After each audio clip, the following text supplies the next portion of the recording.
Hey everyone, welcome to another episode of the Guile Treatment. We are joined today by Tim Keefe. I don't think we've had a guest in a couple episodes. Yeah. So we've had him before a couple times. He didn't win anything this time, but we're gonna let him on the show anyway. Yeah. So I guess we can just kick it off with talking about the PTC this past weekend. Sure. In Tampa, right? Yep. I guess maybe they just got it in one day because they were worried the hurricane was going to get there, right? I think that's a different part of Florida. Yeah. But I know that because I believe that anytime anything's under 20 people, I assume they're just going to knock it out in one day anyways. And I mean, why not? In Virginia, it was like 18, and we did 2 days. Oh, did you? Okay. Well, you guys went out. Did you guys go out at night, Tim? Go to dinner or anything? Yeah, I mean, ultimately, we went out to eat on Saturday night, but there was nothing going on Sunday, so we just kind of got breakfast, and everyone was driving there. Just drove home, and me and Jeremy Ray spent many hours at an airport because what else were we gonna do? Honestly, like the only person who I think was really hit hard by it was Barry. Yeah, who I think basically left Mississippi, I think, and pretty much drove there, I think, overnight and got there the morning of, and then no sleep, played through. And I know if I was him, maybe they made it pretty clear at the beginning that they were playing all night or the entire thing through, but I would certainly always sort of expect okay, we might do top 8, but top 4 would be tomorrow. And oof. I do feel like that if he had known before he came out that they were going to try to do it in one day, he might have just opted to stay home instead of trying to play through a whole top cuts on no sleep. But. Yeah, he was saying something on the Discord about that, about how he felt like he played like crap because he'd only been going on 3 or 4 hours of sleep or whatever. Which is... Well, I mean, no hours. No hours of sleep? He did not sleep at all? Yeah, no, he didn't sleep at all. He left, basically worked a long shift. Shit. Got in a car. Oops. Drove to Florida and played in the tournament. Yeah. But, it happens. Yeah, it happens. He did fine, all things considered, right? Oh, yeah, for real. Came in third, I mean, Cassie top tier. Yeah. Well, I guess so, right? Tim disappeared, but it's okay. I think he's still here. Back. Okay. So we still have sound. Yeah, there's still sound. So Quan Chi won. No big surprise. As I said on the post on Facebook, Quan Chi strikes again with his Mexican hat dance of characters. It was I think it was a very different Quan Chi. Yeah. Tim would be able to tell us, but all I know is it was a life deck, right? There was 3 of them, and were they all pretty similar, or? No, one of them was evil. One of them was evil? One of them was a Let's Party build. Okay. I think the other life build was, I didn't see it, but I think it was basically Mike Hardiman's, as I understand it. Okay. Evil one was Let's Party, the Brett Hellman special. And then the one that maybe won... this guy's special, he might not know about Brett Hellman's build. He might not. He might have heard about it through the grapevine. I know Brett's the first person who I heard talking about it. But anyway, the one that won was sort of a custom build. It was big. It was 80 cards, it was right? 80 cards. A whole lot of attack. Well, not a whole lot of attacks. Yeah. I think it was 18, right? Yeah, 18 or 19. Yeah, it sure seemed like 30. Yeah. I was hearing that he was healing himself to full, and I guess in one game he gained back 50 health overall, just because of. I think he said in the Discord that he gained 15 off of a skull once because he used every one of his characters. Yeah, I think he gained 14 one, and then 15 later in that same game. Jesus Christ! So he gained 29 life off of 2 skulls. Yeah, he ran through his entire character roster halfway through that game. I remember when Marco was playing Skull on stream and people were making fun of him about it, and then now people are actually playing it. So the thing is, I don't think Skull's bad. No, it's not. No, especially something like this. I don't think it's something that is a feature. Oh no. But you could for sure run 1 or 2 copies of it. For something like this. Had one. This list had, I assume, 2 or 3. Yeah. This was running a full 4. I'm just all in on you're never going to kill me. Yeah. I mean, especially if you're running like Napalm Man, it doesn't, even if you're just running 1 or 2, like, you can get it back. Yeah. If you need it. I guess that's one of the things, too, is, like, I feel like we're still, at least, like, competitively, like, we're still in sort of, like, some of the early builds of Quan Chi. Mm-hmm. And I don't feel like we've quite seen, like, an absolute, like, beast toolbox build, which I think he could probably do with, like, Napalm Man. Like, I guess I would like to see how, like, someone like Garrett would build Quan Chi with just, like, 8,000 like one-offs, or like like a little bit of this, a little bit of that. For this matchup I want this card. I just think he could be like a monster. Yeah, I honestly was talking to some guys here in town, and I was like, I wouldn't be surprised if Garrett shows up with them and not run any characters whatsoever and just play off the R and troll people because I can see him doing that. He's not doing that. Yeah, I figured that, but I could see him doing that though, because just to troll people. But yeah. But Jeremy Ray came in second. Oh, you want to talk more about Quan Chi, Tim? I'm sorry, I was gonna just move on because I know you have a time constraint. So the thing with Quan Chi is that aside from whatever you can get out of his E, he has no built-in offense. Right, his R is not an offensive tool really. Like it'll get you an extra damage here or there. So, as much as the temptation is to have a crazy toolbox lineup, when you're not one of those characters that's sort of just generically putting speed and or damage on everything, it can be hard to make those kind of lineups work. Mm-hmm. That makes sense. I was going to say, I mean, the only thing, right, I wouldn't say his R is necessarily offensive, but I guess it's probably good against, like, damage reduction. It's definitely salty. So, like, it'll like, protect your attacks, I guess, but, like, right, it's, unless they're playing, like, a bunch of little E's that aren't, like, if they're playing E's on defense that aren't doing a whole lot, like, that's silly. Mm-hmm. But, and then, I guess moving on, Jeremy came in second with Jackie. I know that's been his pet since Worlds, really. He was really high on her. He was dumpstering people with, like, 56 damage or whatever, urban showers that day or whatever. I don't know, it was just insane. But, he said he struggled a bit because he didn't see any air ground smash, right? That what he said I believe in the Discord. That you would see games where you wouldn't see any at all. He had had windows to win both those games, despite the silly reports of how much damage he dealt that got healed up. Mm-hmm. That also means he dealt that much damage. Right? Yeah. It was just always like a couple points short, and he wasn't seeing his air ground smash. That said, I'm sure he would agree it's not a good matchup for Jackie. Yeah. And a lot of it came down to the Quan Chi deck had one of those sort of suspect offenses where, save for what's it called, the Devora 3/5, he didn't have a whole lot that was going to get him over somebody who just sort of decided they weren't going to die. Mm-hmm. And Jack, you can't necessarily get through Jackie with hand tax, right? You can't just say, oh, I'm going to play more things than she can block because she's going to have 4 cards. Mm-hmm. Right. Yeah. And maybe you do get her with that 5th attack. Congratulations, she's at 27. Yeah. Yeah.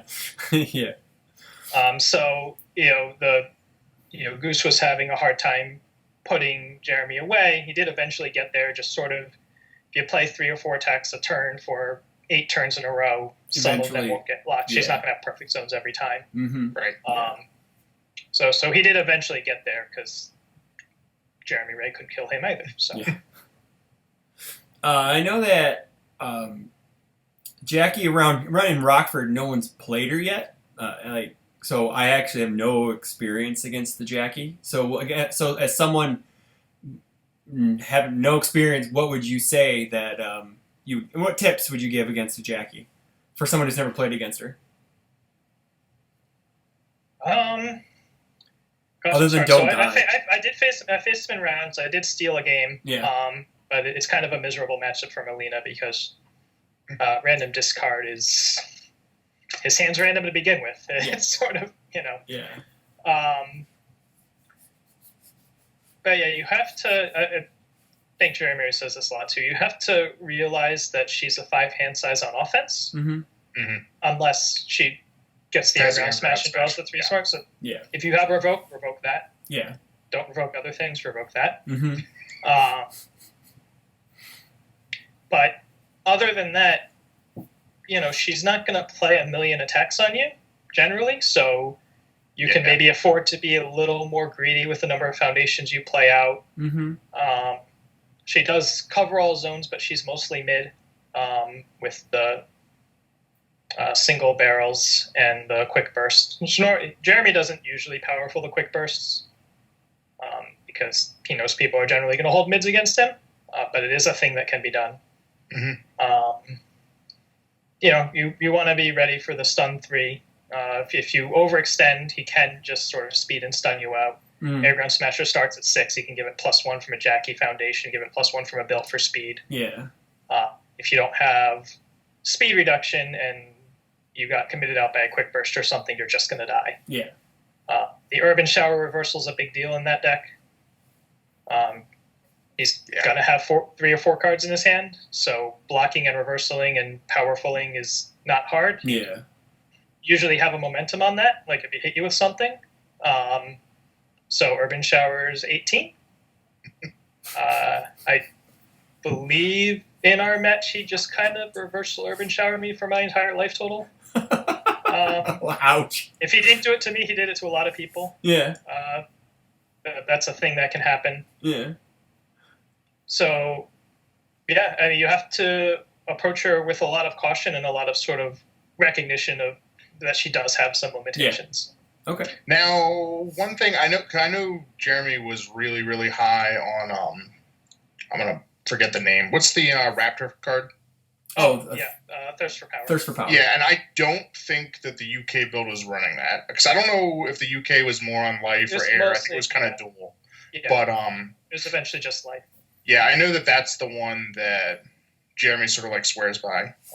Because if you're not, it's like flip for 7 days. It's like this thing is once you build one of those or 2 of those, I mean honestly, you're at the point where any attack can just come in for like a massive amount of damage. I mean if you're gonna say no to a foundation that reads flip +7 damage, you're never gonna say no to that.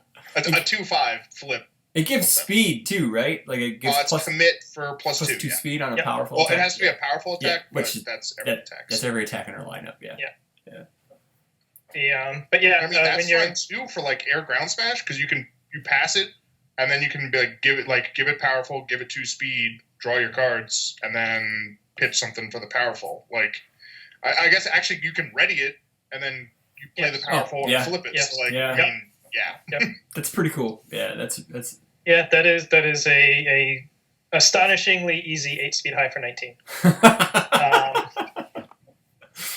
So yeah, and if you're not, if he's running up against a higher health character, whether it be a Goro or another Jackie or a Clark or just sort of a pesky defensive 6-hand sizer where he really needs to deal 20 in one chunk. Yeah. Thirst for Power makes that a lot easier. Yeah, that's nuts. If I remember correctly, I played that in my Robert deck at Worlds a couple years ago, and I got someone with it after I powerful discarding using Robert, and then flipped it, and I was like, sweet, extra damage.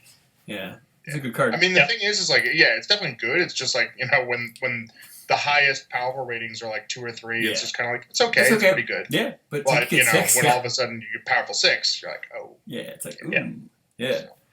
So you want to move on to Barry's deck, Mr. Sleepy Pants, Cassie Cage. Was this the second event in a row she's topped, right? Oh, can I just mention go ahead. that I did notice, I was sort of flipping through the Jessica website to look at some of the decks real quick, actually just to make sure if the UK one had, and it looks like they have changed Jeremy's deck list, so they actually have like the appropriate one, like the updated Jackie. I noticed that it was a bigger image. I noticed that like that and the Anacharis are bigger images. That's how I noticed. Well, the Anacharis is like the new template, the new frame, which they didn't have for mine. Which are you sad? Disrespect. Disrespect.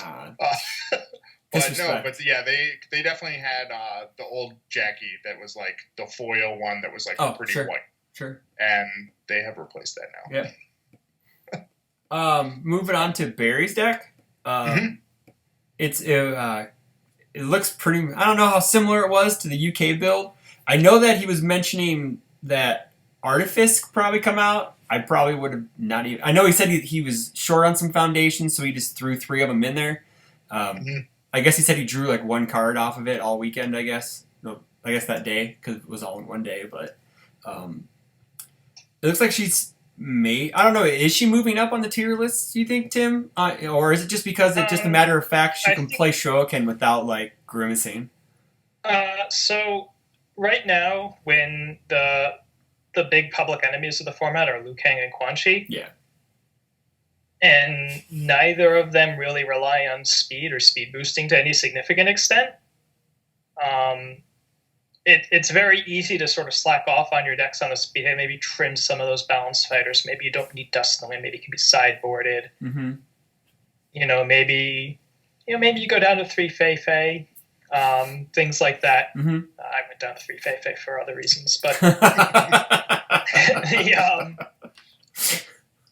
but so when the cards were first spoiled, and even when the set first came out, I think people's sort of image of the meta was still based on the meta before. You had big shot decks. Everyone was running cool and focused. You had all the water 7 hand size with speed bonuses. Lilith was around. Yamato Man was around.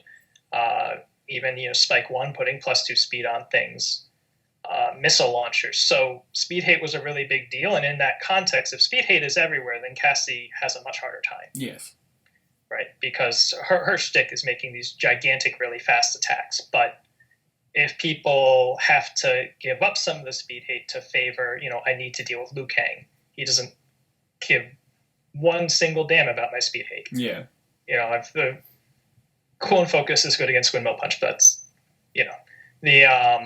same with most Quan Chi decks. Really don't care about speed hate. Mm-hmm. It's the quantity. Even the Jackie. Yeah. If you're looking at something like Dust in the Wind, where all her speed bonuses are just +1. Dust in the Wind's not that great against her. It's really good against Cassie, but people might not be running it. Mm-hmm. So she definitely is able to take advantage of the meta being where it is right now, in addition to also being off of all and having a lot of those anti-meta cards like Sense of Morals, like High Seas Adventure, obviously Showoken. And Shadow Inheritance. Yeah. Shadow Inheritance, yep. She can run that. Right. I mean, so basically, she's really well positioned right now. Best anti-Liu Kang card in the set for sure. Yeah. So. Yeah. So she's definitely very well positioned. I don't know if assessments about her power level in a vacuum were necessarily wrong. I'm sure some of this was because Barry was on no sleep, but I definitely was able to stare at him for 54 minutes while I could not draw attacks. Did he look like he was starting to doze off a little bit? He seemed okay, but he might not have been okay afterwards. I went the whole way through my deck and drew 3 attacks. So I just had to do my best to flex my unique foundations into somehow surviving a relatively persistent assault. Just like hold the right blocks and flash the right things and all that. Yeah. It's very evident that he's been working on this deck for a while. It looks really well tuned. It's running 4 not over yes, 1 throw it down, which I think is correct, which Jeremy Ray thinks is correct. Not over yet is way scarier for her than throw it down is. Yeah, you're correct. Just 2 power flips. He's not super deep on power flip, which I think is also right. And he's going to iterate it on again before Nats. I would not be surprised at all to see him make top cuts. And I know a card, and I don't remember if I mentioned this after the UK, but a card that I've sort of been a little impressed with of hers. I mean, because this thing is, she obviously she's one of those characters that pretty much runs her own stuff, and it works pretty well. Is in that vein you were talking about with all the speed is Glow Kick, which I know I saw that in a pack and was just whatever. But I played a Cassie deck that was very, very basic weeks ago, and played against somebody and had him at single digit health or whatever, and drew up my hand, and I only had 2 attacks, but one of them was a Glow Kick, and so I just went not over yet, every foundation in my hand, Glow Kick, like, did her E to, like, stack the top of the deck, did Glow Kick's E to add another foundation, and basically was able to give this thing, like, 20-some speed. And, like, you know, I don't even think I needed a bunch of damage on it. Yeah. And, you know, and the person didn't have, like, a speed reset. And, right, I mean, you were talking about sort of, like, the really fast, like, big damage moves and just stuff like that. Like, you know, if they don't have a way to sort of, like, reset it or, like, you know, something like Deliverance or whatever that I don't think really anyone's running right now. No. Yeah, I mean, that's going to kill people. Yeah.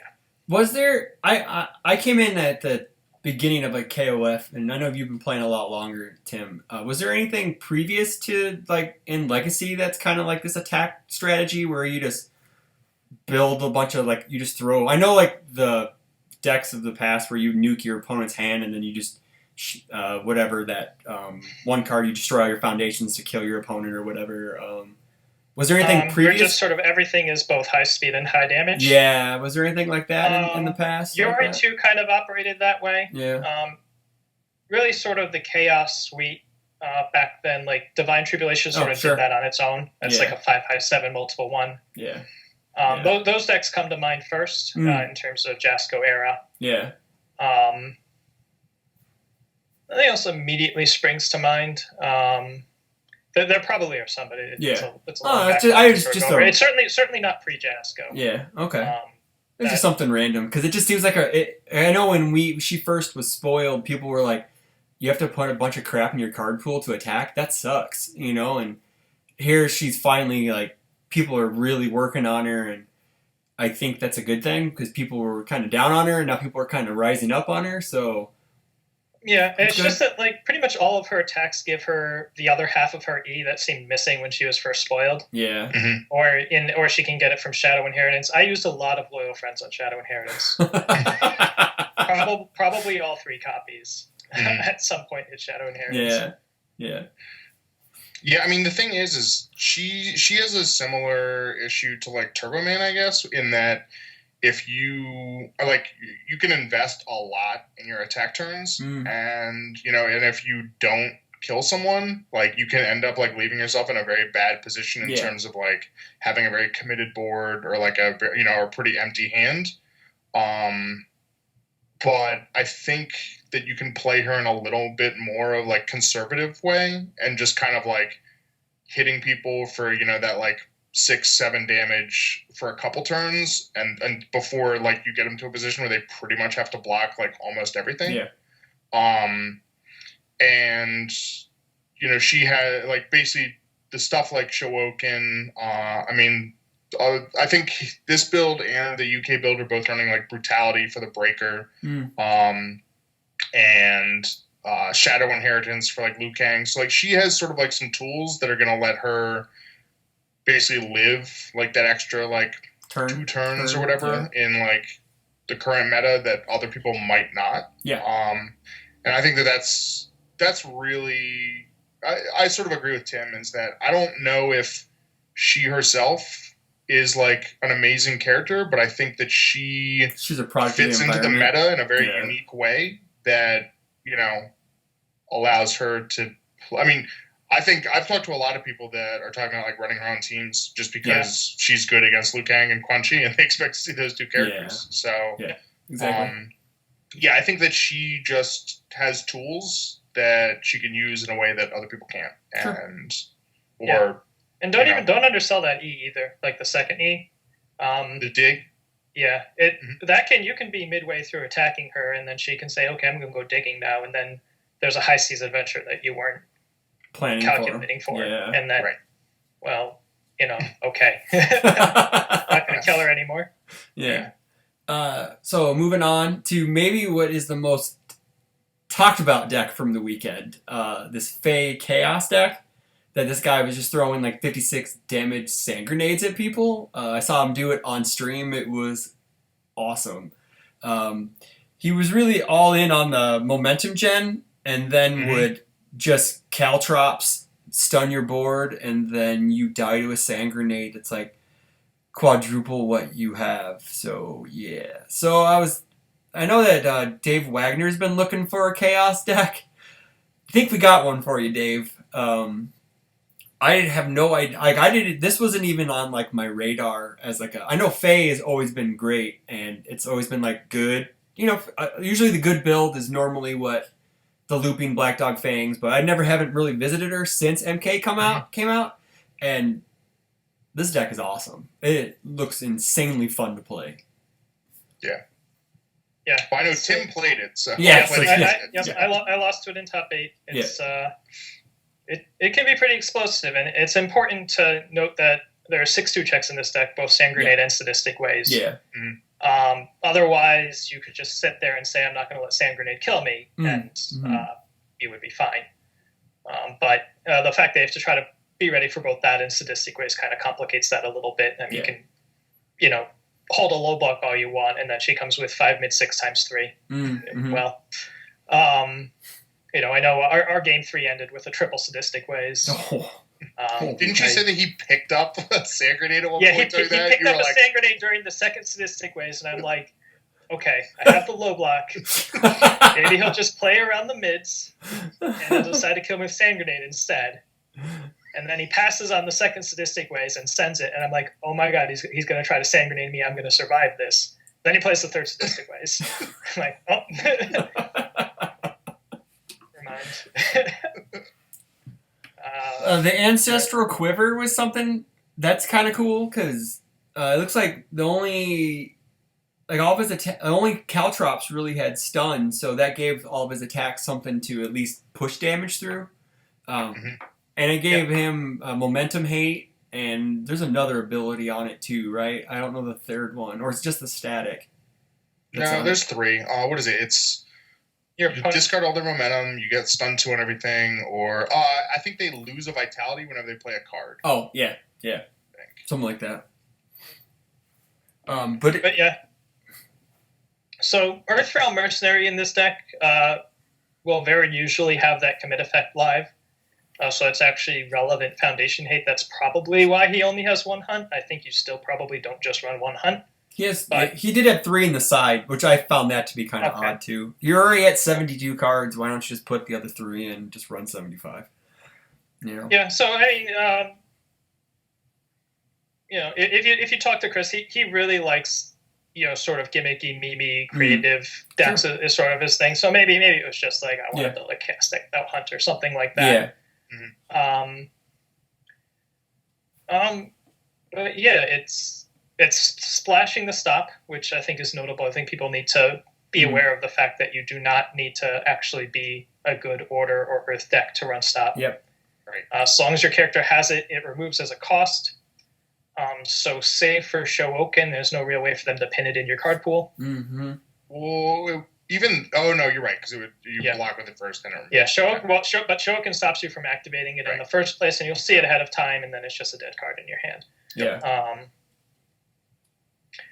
Poker Alice and Secret Stash could put whatever he wants on top. I think something about this Fae deck that other Fae decks don't maybe do as well. This deck uses all 4 phases of that E. Yeah. It can, the +2 damage makes the Sadistic Ways much bigger. Obviously, you can turn around and put the speed on the Sand Grenade, or the momentum's obviously useful. The tech pickup can pick up Sand Grenade because Sand Grenade's a tech attack. I don't know if Caltrops is. I don't think it is. No, it's just a stun. It's not. It's a stun. Actually, Caltrops is the only attack of his that isn't tech. Slide shots and sand, whatever the other one is. Oh, the throw.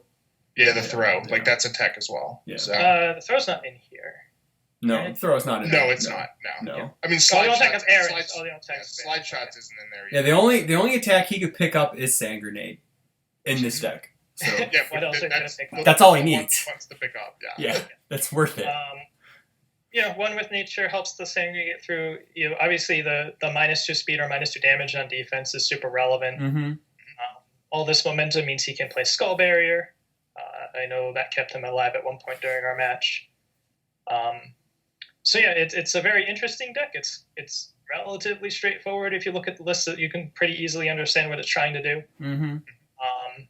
I'd have to imagine he's running this at Nats. Someone said that the secret's out of the bag or something. If he's not, I would love to be told that he's not, and then maybe I will run it. I like that Chaos decks.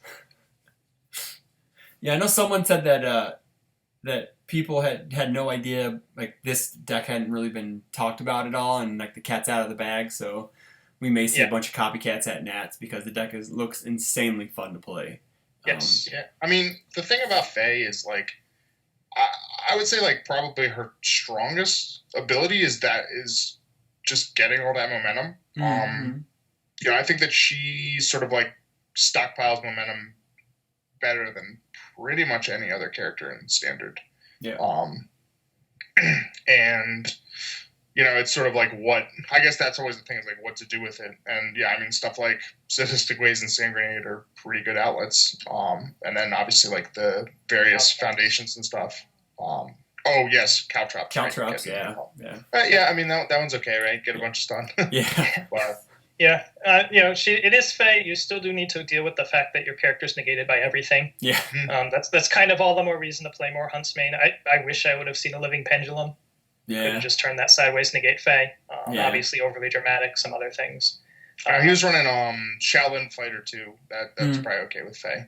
Yeah. Yeah. Yeah. Yeah, I do like the Secret Stash. Just tutor whatever you feel like on top of your deck. That's pretty sweet. That is something that I felt like she was kind of missing in the good build without playing all the mills cards that you're able to discard a bunch of extra cards and all that stuff. So that will let you just get whatever you feel like online. That's pretty awesome. Yep. And Kevin can be happy he played with it. Comes with a price. Someone played his card and topped.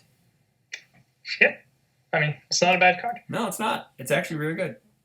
Johnny Cage, Ryan Hoffman, played the coolest character in Mortal Kombat lore ever. Maybe not in the game, maybe not in UFS, but Johnny Cage is the best, hands down. There you go, kids. Everyone wants to be Johnny Cage. I haven't really looked at a lot of the decks, so I'm pretty bad at this. I'm a horrible host, but he had Deep Freeze in his deck, which is something it's kind of weird because like when you think about Johnny Cage, you're kind of like, well, I'm a 5-hander, I need to push damage, so I'm mainly gonna go throws. But he only had one throw in his deck, which is being a pile driver. Everything else was stun or like Power Stone. He played Mimic, which is kind of cool because usually, you know, you haven't heard anything about Mimic at all, so that got some play finally, which is pretty nice. But yes. Did you play against this at all, Tim? No, I didn't even really see any substantive portion of any of his games. Mimic certainly is quite good if you're copying Frosthammer Power Stone. Yeah. I mean, it looks like he was sort of relying on the opponent to maybe overextend a little bit or like think that they could kill him, but they actually couldn't, and then take advantage of a board that's a little overextended. Yeah, I mean, like showdowns, $500 sunglasses, tough as bricks. You know, a lot of that, and then on his attacks, you know, definitely like some stuff with like stun or just huge damage. I think this is something that was really like throwing like massive attacks. And I know I think maybe it was Kevin who just said like, this looks like it could actually kill someone, but it also looks like he has no way to actively like sculpt his hand. Yeah. It looks like he has like Outworld Marketplace, which is the discard draw. That gives everything throw. So there you go. Yeah, there you go. Yeah. Give all your Power Stones throw, sure. Yeah. Give all your Frost Hammers throw, okay. I definitely like Power Stone in here because the critical weakness of Johnny is that if your opponent sort of has their wits about them and they have a deck that can do this, they can just decide they're not going to attack you. Yeah. And they're just going to make you be a 5-hand size until they feel like attacking, going in on you with a really big turn. Yeah. And Power Stone at least adds some relatively small, but some kind of disincentive to that. Like if you know the game's going to go to that state, here's your 14 damage attack. And then, you know, Frosthammer on the other side threatens a lot of damage off the high zone. Yeah. I'm a little surprised that Resurrected Revenant was in the sideboard. That definitely feels like a main board card to me on pretty much every symbol. Like, I guess for him, it's just kind of like maybe he doesn't want to like seal his character, but that's kind of one of the things, like, you can just use it on, like, play an attack, pick up, like, the foundation that you want. I guess you can get it for taking damage anyway, but just get out in front. I mean, that's the thing, is it basically gives you, like, +1 hand size if you're attacking. It picks up, like, good blocks. I mean, like, right, using that to, like, pick up a whatever it is, like cool and focused or something like that. I mean, it's really good. And also definitely could have benefited from watching a Nightmare. I know he is on order, but I mean, he has lots and lots of, like, Earth cards, good cards. He'd be able to drop that or even if it ends up in, like, the discard pile, I mean, he could just get it back, right? Get it with Johnny. You can get uniques, can't you? Yeah, you can get any foundation. Doesn't matter if it's your symbol or not. Just stuff to give him, like, a few extra cards, I feel like, is helpful. So, Anthony Hall placed with Reptile. It looks like it's the same, pretty close to the same deck, if not the same deck you played. I mean, he took out the Reptile slides. Yeah, he took out the slides for other things. Okay, yeah, that's probably a good idea. Looks like, I don't know, it's Reptile. It's, I don't know, did he have Stop in his deck in previous? I do not know. I don't remember that maybe. list. Like, Anakaris really doesn't care. So. Oh yeah, I know that. I understand. I would not. Yeah. Let's see here. Yeah, I guess only Two-Face kind of surprises me. I think Face of Monster is kind of one of the big reasons to run Void Reptile. But otherwise, not too much surprising here. He's still using some of the Twinkle Suite for additional discard. Yep. Which is pretty cool. Gets around any discard, a lot of it too. Yep. Yeah. And then we move on to Anakaris playing more than 4 attacks, which was something I thought was surprising. And he also has he's running 3 attacks and 4 actions. Oh, okay. Sorry. My bad. But he was also running Cornier Prey, which is kind of odd because I thought that only worked on low attacks. No, you can pull any attack you want. Okay. It only comes back if it's low. Yeah. Oh, okay. Okay, fair enough. Okay. And I think it has to deal damage too, but yeah. Okay. How close was this? So was this basically your deck? I mean, I wouldn't call it my deck. Well, I mean, the Devin's deck originally. This is definitely, like, very close. Yeah. I know. The biggest change, I think, was he added, like, the Habitual Smoker. Oh, yeah. Which is, I mean, that card is, like, I guess, like, that card's really good when you absolutely know that you're going to block something. Or when you're just playing a bunch of fatalities. Yeah. Because that's not going to do damage. Yeah, exactly. Yeah. Yeah, I mean, that's not, like, a bad ad at all. Now Slithering Serpent protects his momentum if it tries to discard it, correct? You can destroy it and add your momentum back to your hand if they try to discard it? I think so. Okay. Yeah. So, and I mean, I guess it makes stuff low if if you have a low block or something. But. Well, I was saying because didn't William not have Spaceland against you in Virginia? So, like, no, he didn't. So, if, like... But I mean, it has to destroy it. Like, that'll get you, what, like, 1 turn? Yeah. Like, yeah. True. I think that was what someone said, someone said that, that they played a lot of, like, momentum hate against him when he was testing this, which I think sort of led to some of the choices in this. Okay. Yeah, I think one of the things to note about this event and some of the deck decisions that you see is that and this goes up to the Quan Chi as well. A lot of these guys are from the same play group down, Cody Kent's play group.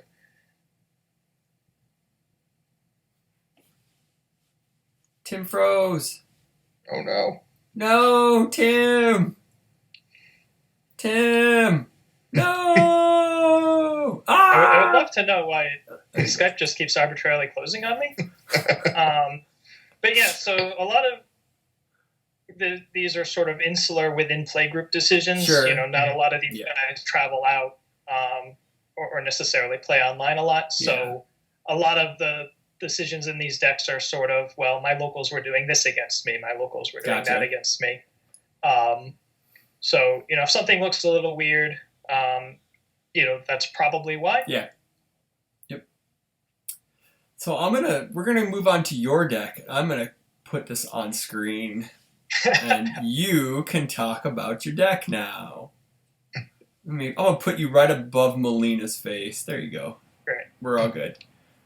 So I played Melina. This is a Void Melina. I've been trying to make functional Melina decks since the set came out. I started off of Chaos with Redeemed Rogue and that whole suite, but that didn't deal enough damage. Just couldn't actually kill people when it needed to kill people. I've looked at Evil on and off, but I just keep feeling like you're better off being Vega if you're going to do that. I know there's some theoretical arguments she gives an extra, she's a little bit better at playing from hell. She can put herself into desperation, but that just means you can't afford to play Empress or Eris as easily as Vega can. Mm-hmm. And I really didn't want to play a deck that felt like it should just be some other character. Yeah. Right. So, I turned to Void, and initially this deck had Soul Charge in it, and it was playing that whole suite. That wasn't really panning out. I decided I could probably be better off if I cut the Soul Charge and replaced all those random 6-check foundations with foundations that were actually good and did things. Mm-hmm. And at some point I was adding so many uniques to the deck, and it was getting really big. And I just decided, instead of having, a 72 card deck, instead of thinking it of all these uniques are just sort of stuffing my deck size up and I'm not going to see my deep freezes, or, maybe I won't see the Frost Hammers when I need them or whatever. I decided that maybe it was the other cards that you're playing 3-4 copies of that weren't as good as the uniques, but they're just there because you play these cards. Right. So I started cutting those instead, and put it all the way down to a 59 card deck with a bunch of really strong Void uniques. And the idea is that in any given game, you're going to have 3 or 4 of these in your staging area, and they're all really good, and they're mostly defensive. They can make it pretty hard to kill you, which is good because you have basically no health. Yeah. Melina says 21, but if you use each of her abilities once, that's 16. And heaven forbid you want to use her abilities more than once per game. Yeah. So you don't have a whole lot of room for error. This is certainly not an optimal build. It's still kind of an alpha build for this concept. I definitely felt like I tried to get away without Face of a Monster because it doesn't feel very impactful when you're not in desperation. But you really can't get away with not having it. You can't afford to have the bad block zone hand at any point during a game. You just die, right? And that sort of thing. Not a whole lot of margin for error when your health is this low. And if your opponent draws a really hot hand, you're just going to die. Yeah. But, I really like random discard, and I like being able to play attacks a little more easily and maybe play attacks out of order. And I like being able to flash things on defense to sort of do this tricksy defensive stuff, and Melina has all these things, so I really like the character. It's just a bit of a process trying to make her functional. Sure. Right. I did steal a match against Liu Kang in round 1. That felt a little fluky.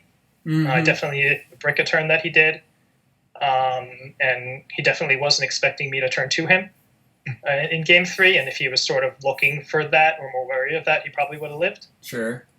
But I did get by that. I beat Barry's Cassie Cage at 1-0. That was the match I referenced earlier. I just had 54-minute game 1. That was the thing. I lost to Let's Party Quan. Game 1, I literally never drew a low block. Ouch. I kind of just died. I forget what happened game 2. I don't remember if he even went to game 3, but I wound up losing that match. And then Or I think that was round 4 after I got beat up by Jackie. I took a game from Jackie, but it's a terrible matchup. Lena doesn't function. Like, she can block one of those air ground smashes really nicely, and she has 4 revokes, so you can revoke the air ground smash. You can be annoying on defense, but it's pretty hard for her offensive game plan to work unless she really assembles. If you can get the game late enough that you can assemble like the deep freeze into double frost hammer with the momentum or that kind of hand, whip assault at the end, then you can possibly get there. But sort of your early game poke game just doesn't exist, and you really want it to. Right. Then round 5, I got into a brawl with a quick taste vicious, and we probably dealt more damage to ourselves than each other. But I wound up pulling that one out, got into top cuts, and got kind of blown up by the thing. I gotta say, with all these uniques, like, I'd love to just once like play against a deck like this and get like Mathematician out. Just be like, yeah, I'm gonna finally get to deal so much damage with this. Yeah, I think the version 2 of this deck's probably going to be down to something like 14, 15 1-ups. Yeah.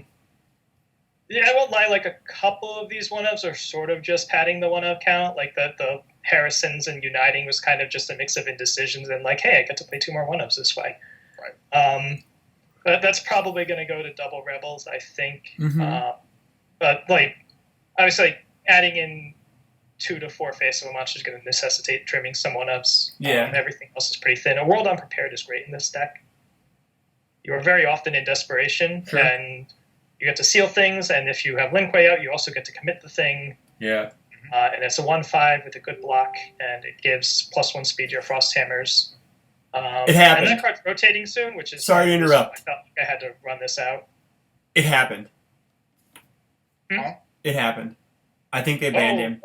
It happened. Is the hammer falling? I think the hammer's falling right now. I just got a bunch of messages. So, breaking news. It happened. Yeah, it did. Yep. As of today, we make one last meta change. Before U.S. Nationals, as of today, Quan Chi will be banned officially from sanctioned tournament play. Goodbye. I mean, I'm basically done talking about my Molina deck, so this is perfect. Wow. Sorry to interrupt you on your final thoughts. I mean, that's certainly news. That is huge news.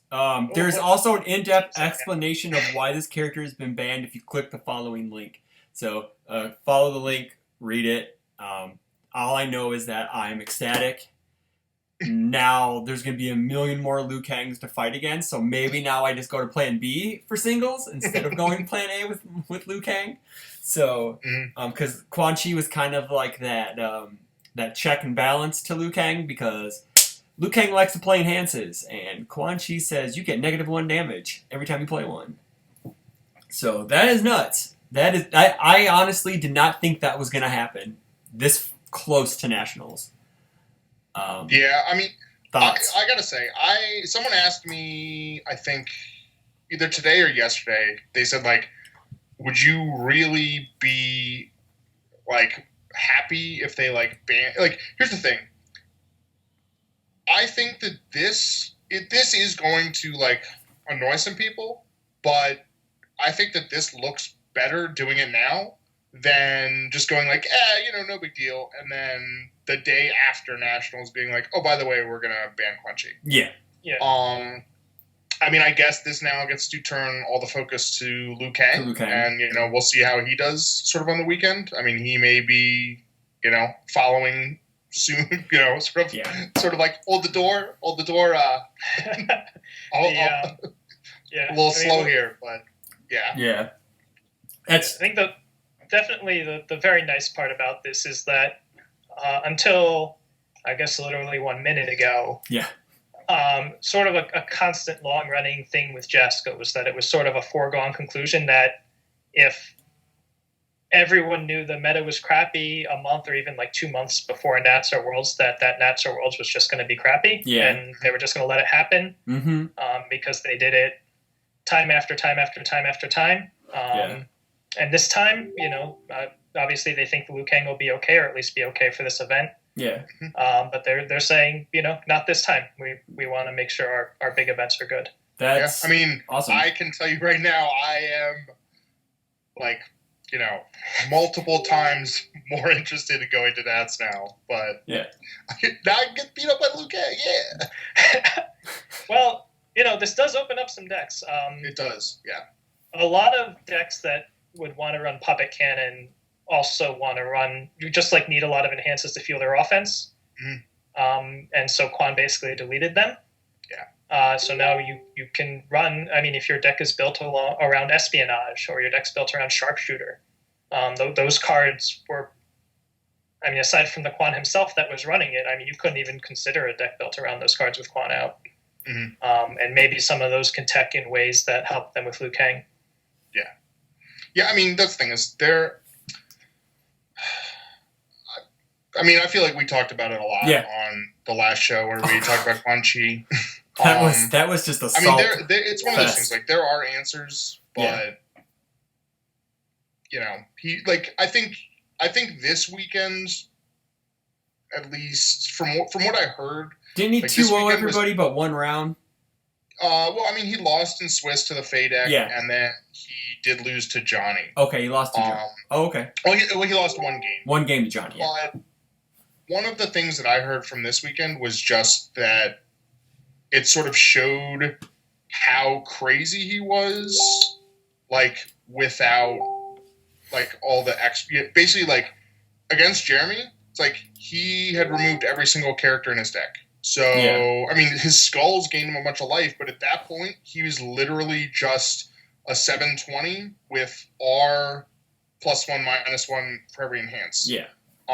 Jeremy had he talked about a turn he had where he single-barreled a Napalm Man into his card pool, and then I don't know exactly what happened. Wily Master Creep, he negated a revoke. Oh, there you go. He negated a revoke. And pinned him with no ability to play cards. Right. So he couldn't even play cards, but he didn't have a bang. So he could still use his E and his R.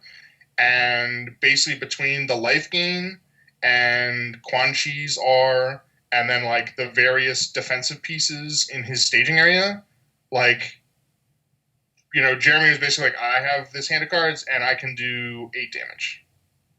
And and that was Quan literally couldn't play cards. Yeah, they're talking about Jackie Briggs getting free shots. Yeah, right. Wow. Yeah. Okay, so this is all since I've been playing, they've always banned after the major. I think it's awesome because I am not a fan of the Quan Chi. The last episode of the Guile Treatment proved that. I am now not salted dad anymore. I am back to just normal dad. So I'm excited. I don't know if people are. I know Tim, you were talking about in our team's chat about how bring on the fire Liu Kangs, I guess, and all the Liu Kangs. Bring on all Liu Kang. You get a Liu Kang. You get a Liu Kang. You get a Liu Kang. Liu Kang for everybody. Yeah. Fire Liu Kang is now. I mean, he went from being the deck that gets sacrificed to Quan Chi. Yep. To be ready. Yep. He's really good if you don't have answers. Yes. Yeah. Exactly. Yeah. The one thing too on this is they did say that they would like to, I guess, sort of reiterate that some of the previously basically the previously banned stuff that got MRPs. Yeah. So it sounds like he is a candidate for that, along with, I assume, Twinkle, because we haven't seen Twinkle yet. Sort of a reiteration of her. Yeah.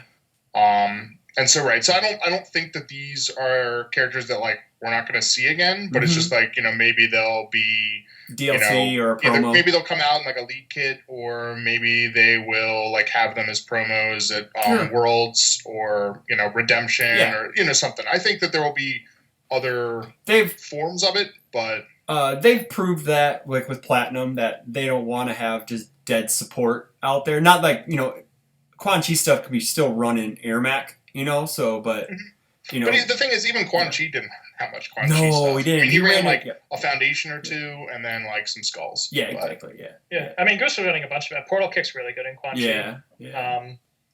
Obviously, all powerful sorcery is running Serving Evil. Yeah. So he actually had a bunch of it in that deck. Yeah.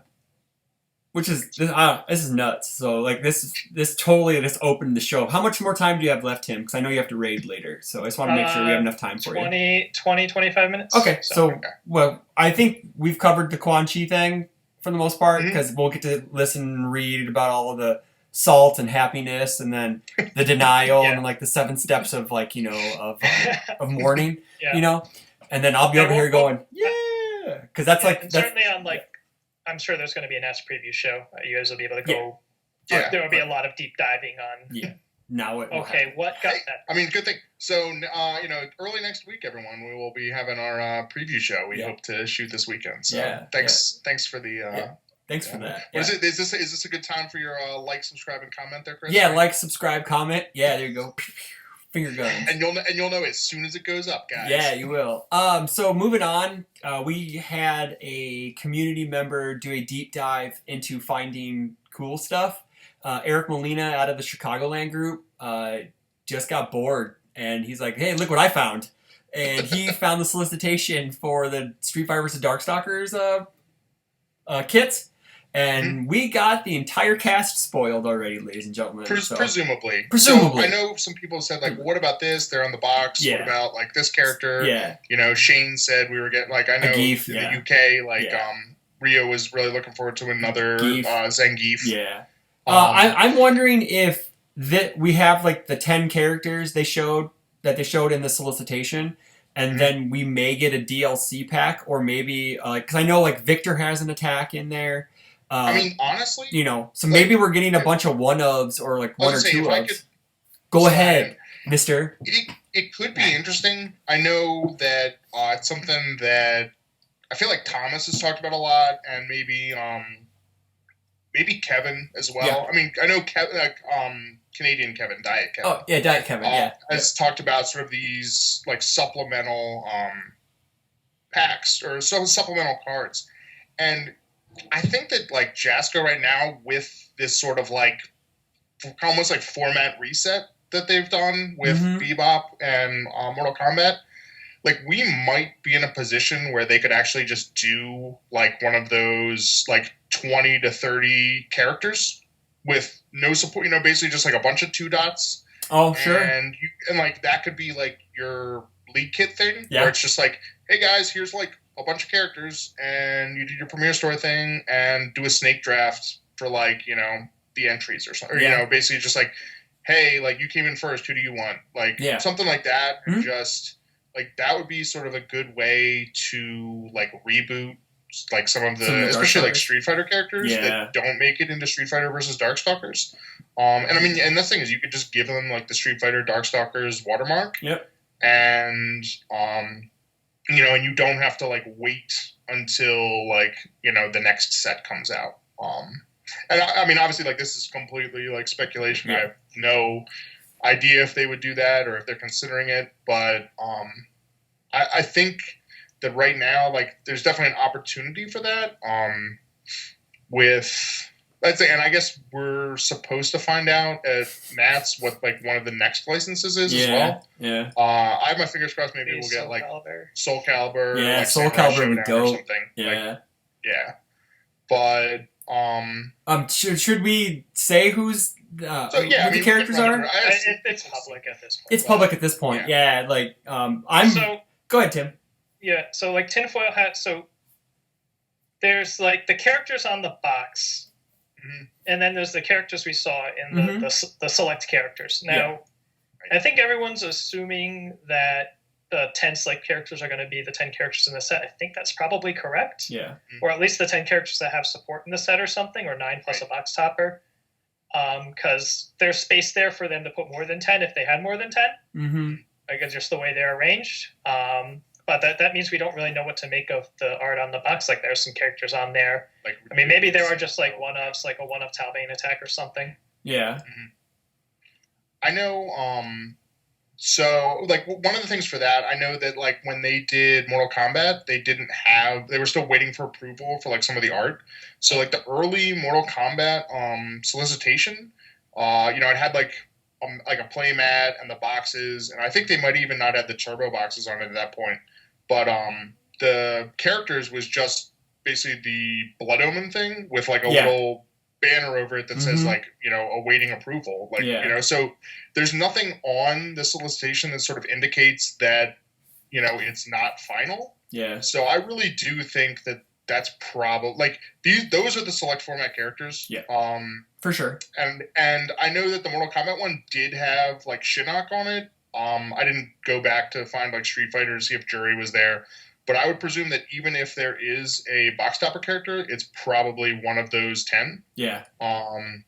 So I think that probably is going to be the characters we get. I would imagine there might be some attacks or, foundations or assets or something that are other characters. I know that the playmat for December, the Premier Store stuff, is something called like Thunderbreak, which features Victor. Yeah. Who obviously was not one of the characters. So there's probably going to at least be like an attack or like some sort of action or something that's going to have Victor on it.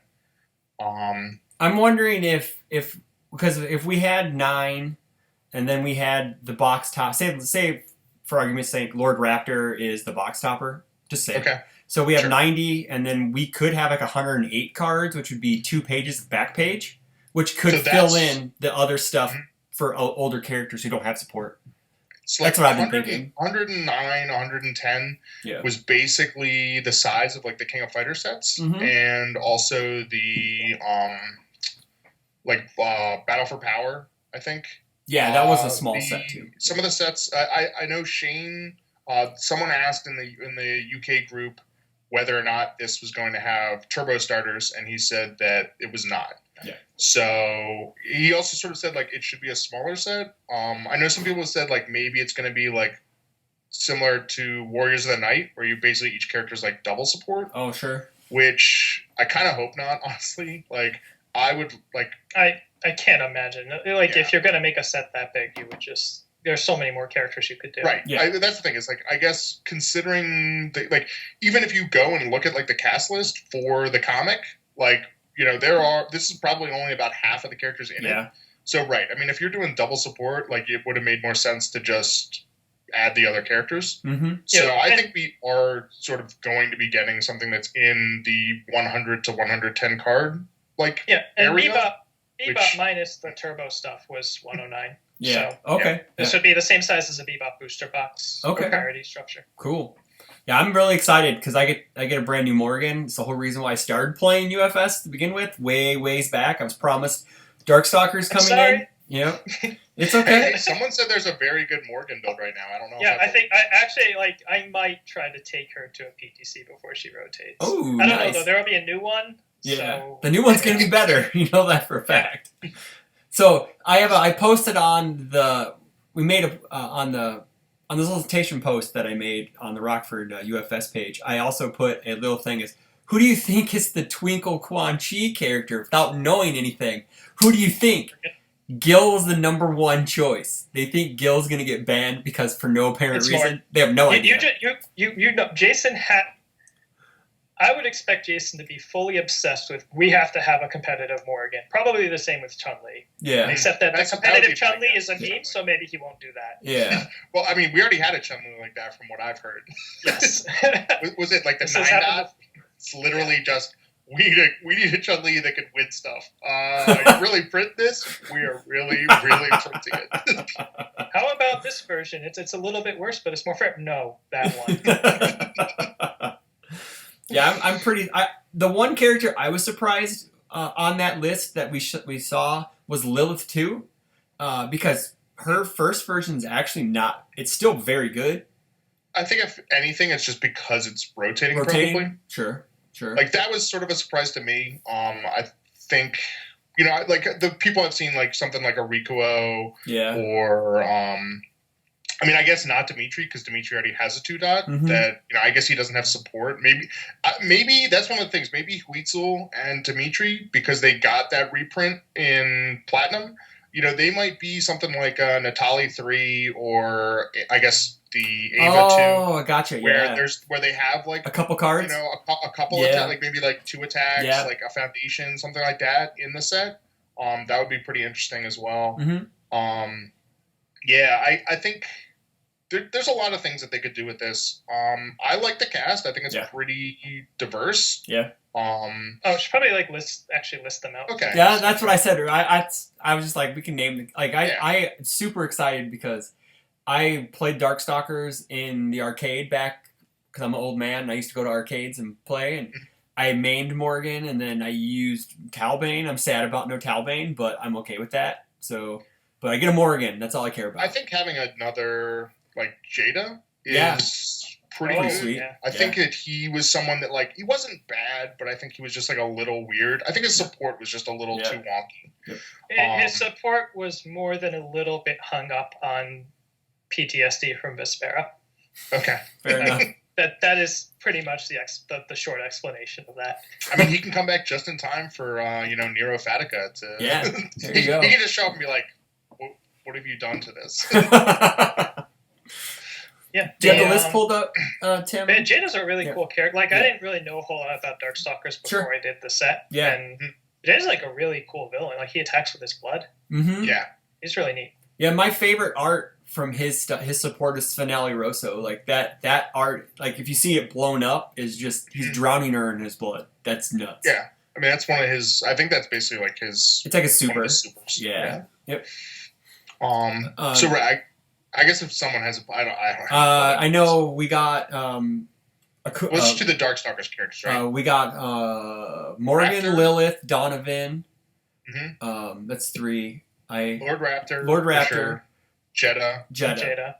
Is that it? Is that 5? It's 5 and 5. Okay. Yeah, it's 5 and 5. I guess of those, the only Lilith is a little surprising, and I think the other one that's surprising is Raptor. Because he was pretty competitive to begin with. I mean, maybe he had a huge part in the book. I don't know. I didn't follow along with the comic. I didn't either. But he seems a little bit of a strange choice, especially because he was good. And I mean, I think he's probably still okay. Yeah. But it'll be sort of interesting to see what direction they take him. Mm-hmm. But yeah, I guess some of the stuff. I guess that's the thing is I don't know who was in it, so I might be like, man, I can't believe they didn't do this character, and it was just well, they weren't. I know that there was a thread in the book where BB Hood was hunting Blanca for the entire book because she thought he was a Darkstalker. So I'm surprised. Yeah. I wouldn't be surprised. I could see a BB or a Rikuo or something. Yeah. I know Rikuo was in it because there was some cover with him and Lara. So. Oh sure. I know that we got for Street Fighter we got Chun-Li in the battle dress, which a lot of people were pretty hyped for. Guile, I think it's his ultimate form, right? With the 6 wings, that's his ultimate form. Violent Ken. We have Lion's Mane Akuma. I hate that fucking model. That model is just bad.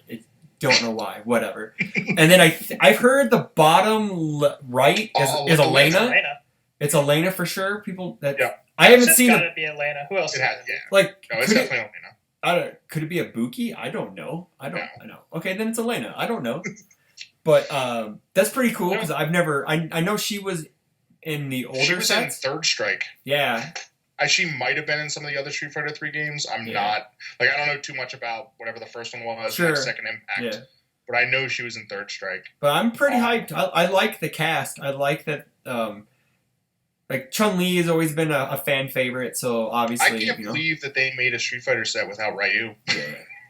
I'm okay with it. I can't believe it's not butter. That's probably a pretty good statement to make, though.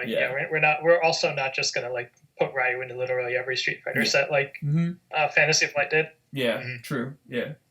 Well, because it seems like with Chun-Li, Ken, and Akuma, they may be saying sorry. And so, but I think one of the things too, though, is Ken is pretty clearly Violent Ken with his purple aura, and so that's pretty interesting as well. I mean, I know that there have been some sort of evil Ryus that throughout the history of UFS, and I don't think that there's been anything like that for Ken. No. I might be wrong, but I think the Violent Ken thing is just in the last 4 or 5 years, maybe. Okay. I think that I'm not sure. In the arcade, in the games, I'm not sure. So don't hold me to that. Yeah. So this does kind of make me feel like maybe they're going to do a second Street Fighter vs. Darkstalkers as one of the 4 sets next year. That's possible. Yeah. If they could also do another standalone Street Fighter set. Yeah. But I wonder if they might feel like that this sort of double license is a good opportunity to get sort of 2 fan bases interested in a set. Yeah. True. Yeah. It got me excited because we've been waiting for the set since winter of 2017. So, but yeah, I'm pretty excited about it. Which we pan up to the box, like Hasenko's on the box too, so maybe she gets some support. Kind of like I think your idea would be great, Rob, where they each get maybe 1 or 2 attacks and like 1 foundation or something to give the older characters some new flavor. But another what Tim said, where we may get a second set. Instead of Street Fighter versus Darkstalkers, it's Darkstalkers versus Street Fighter, and they could call it a new license in a way. So, but but which would kind of make sense too, because you could kind of design the entire set at once, and then print it at the same time, but 2 separate halves. Maybe it's possible. So yeah, I mean, it's all speculation. I don't think I have any real complaints with the cast at all. I don't at all. It would be cool, I guess, to see some of the other characters. I mean, I guess it'd be interesting to see some of the characters, especially that haven't ever really been. I mean, some of the Street Fighter V stuff, basically, Lara. Yeah. I mean, Lara is a new character, hasn't been in the game, is in the comic, so that would be kind of a cool thing to work in. I know on Prepare to Fight, one of the background images is Sea Viper. Oh yeah. I don't think that she's in the comic at all, but that's a character that would be cool to see in the game. Isn't Abel on that art too? I think so. I think it's probably a Street Fighter 4, because I think that's all the character art, isn't it? Yeah. Is from all of it's from 4. Yeah. Poses. So yeah. But yeah, I mean, having I've certainly heard about the old Guile. Yeah. So that's kind of cool having him come back. And yeah, I mean, a couple old characters with sort of a new twist. Yeah. I guess that's the thing. It's Chun-Li in sort of an alternate costume, Violent Ken. I mean, so it's sort of kind of standard characters, but possibly with a twist. Yeah. So now, do you think he will be called Violent Ken or Ken 2 Dot? No, I think it'll just be Ken. It'll just be Ken 2 Dot. Ken 2 Dot. Okay. Sounds good. All right. Anything else we want to talk about before we ship off and send Tim off to raid and kill a bunch of dudes and get a lot of cool loot? Because I'm jealous I don't get to play that anymore because it costs money now. And I just wanted to play it for free. So, but I got Spider-Man to play, and Spider-Man's awesome. So Spider-Man is a great game. Yeah, that costs money too. Yeah, it does. I had to buy it. Yes, correct. Yes. That's why I'm not buying Mega Man 11. I'm going to ask for it for my birthday. So I'm gonna get someone else to buy it for me. Yeah, I am. I'm gonna ask my wife. Hey, I need it for my birthday. She'll be like, "Fuck you, man." So, but anyway, just get you a gift certificate. Yeah, be like, you buy yourself. Yeah, exactly. She would. So I guess we're pretty much done with this episode. Gonna preview. We have a Nats thing coming up this weekend. We're gonna record it. Hopefully, drop it on Monday or Tuesday, depending on. I'm on vacation, so I'll get it done as soon as possible. Once we record it, I'll get it out because I'm on vacation come the 12th. So, help people with their last minute scrambling of this new post Quan Chi world. Yeah. Oh man, the scrambles because now I can cut 4 cards out of Liu Kang now if I want to play him. So that's great. Only 4. Only 4. Man, that deck's tight, dude. It's only 63 cards. I can only I can go down to 59 now. Get it down to tight 59. 59 Boom, and beat some ass. Because first thing when the rumors to kind of hop back on it, the rumors. We went the whole Slamboree thing. I beat Sean Bullock's ass when he was playing Quan Chi with Liu Kang, and he's just like, good job on winning Nats now. I'm like, what are you talking about? I'm bad. I'm not gonna win Nats. What are you talking about, dude? He's like, if Quan Chi gets banned, because to let people know, Jasko reached out to some community people, and we're talking to some people about and asking what our thoughts were comparing with Quan Chi and Nats. I don't think I'm on any short list with. See, what's cool is this. But I might be on a watch list. I'm on Jason's short list for stuff, but I'm not on Tim's short list to ask about meta relevance. So it's okay. We still love you, Tim. We still love you. But no. So they polled the community a bit and got some feedback, and I think this kind of led into the decision, which is great because. They also sometimes have been chastised for not listening to their community, but they do eventually. No, I mean, I think when the dust settles, the consensus is going to be that this was a good decision. It's a good decision. Yeah. So yeah, I feel bad for Goose, and I know there's probably a couple other people that are sort of all in on Quan Chi. Yeah, I knew a whole bunch. Yeah, but I mean, even it'll be better for more people than it's going to be worse. So. I'd say even in the comments post PTC, I think it was Keenan that was just like, "Congrats," but also this character should be banned. And I think even like he was in there, just like, "Yeah, I mean, you're not wrong." Yeah, no, he knows. He just he probably thought it might make it through net. So Yeah.